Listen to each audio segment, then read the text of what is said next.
You have examples on websites, but keep in mind that this is just example. So you actually pay for a category, not for a precise car.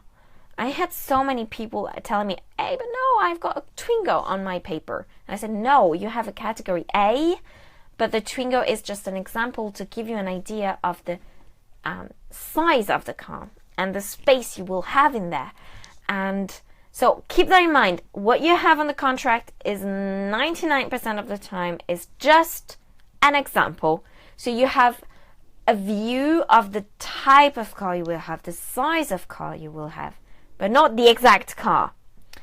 And last thing to think about is in your accommodation.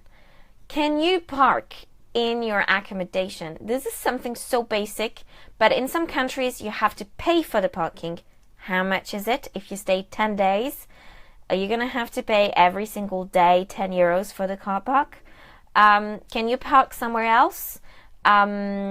Is it physically possible to park the car? I remember in Sweden, in some hotels, you couldn't stay outside because it was minus 40 degrees and the car would be frozen. And you couldn't start the car in the morning if you didn't have the material to actually start the car, which we didn't have.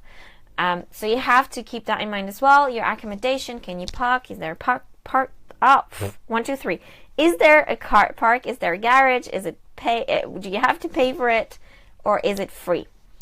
And that was the last thing. Oh, I just give you some vocabulary to remember. So I said a lot of words during this video that you can remember, but I just remind you the main ones that I said during this video. I said insurance, so this is 100% essential.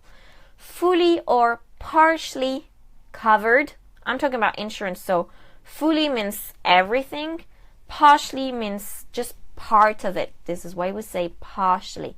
I'm going to write in the section just above the vocabulary that I said today, but it's only after the video is on live because I couldn't write it before. Remember scratch, bump, extra cost, so anything which is extra, which is not included in the price. Fuel tank. The fuel tank is where you put the fuel. You can have empty or full. Empty, full. And to refuel the fuel tank or fill in the fuel tank. And those are pretty important words. If they don't speak English, make sure you know the name of the type of fuel you must use. So you can have it in English, you can have a petrol, you can have diesel. Those are the main two, petrol and diesel. But if you go, I don't know, to Spain, you will not have them in English. So if you decide to rent a car, just either check before you go what is the name of diesel and petrol in Spanish or in German or wherever you're going, or just ask directly to the person who is renting the car for you. Then they will just tell you, write it down on the contract or write it down somewhere, so you make sure you're not making a mistake, and you make sure you can use the car for the whole stay. Right, that's it for today, I think. So if you have any question, if you're on live and you have any questions about renting a car, please put in comment below. I will see your comment and I can answer directly.